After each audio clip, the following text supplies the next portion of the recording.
एक गरीब मछुआरा था। मछुआरा मतलब समझते हो, मछली पकड़ने वाला मछुआरा था। वो रोज समुद्र से मछली पकड़ता, बेचता और अपने परिवार का पालन पोषण करता था।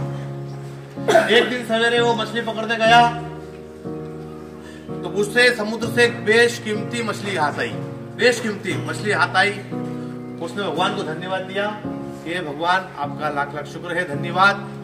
इस मछली को बेचकर मैं मेरा सारा कर्जा उतार दूंगा। वहीं पर पड़ोस में एक हष्ट पुष्ट तंदुरुस्त ताकतवर इंसान खड़ा था। उसने देखा कि मछली बहुत कीमती है। वह उस मछुआरे के पास गया और छीनने लगा। मछुआरे ने विरोध करा, वो माना नहीं, वो ताकतवर था, तो मछली छीनकर वो ले जाने लगा।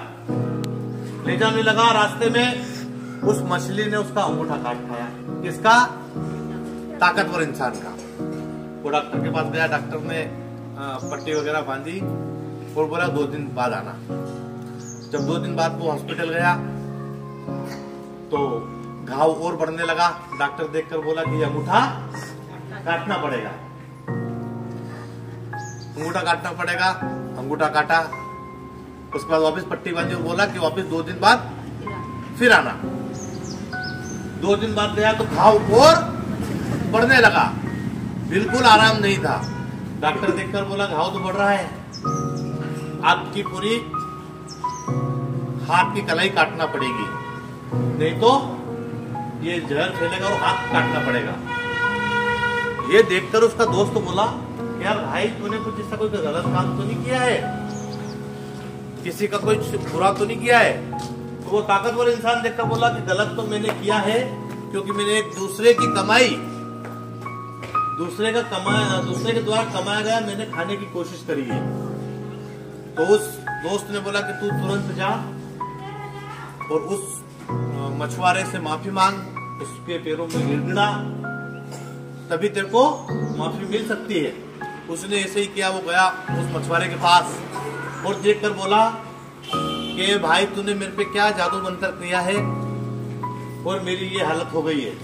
तो मछुआरा देखकर बोला कि ना मैं कोई जादू मंत्र जानता हूँ, ना मैंने कोई जादू किया है।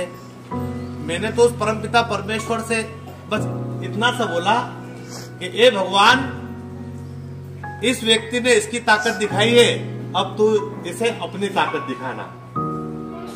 मोरल ऑफ स्टोरी, कहानी का सारांश ये है कि जो आपने कर्म किए हैं उसे भोगना जरूरी है। जो आपने कर्म किए हैं, अच्छे कार्य किए तो अच्छा फल मिलेगा, और बुरे काम किए हैं तो आपको उसका फल, उसका परिणाम बुरा मिलेगा।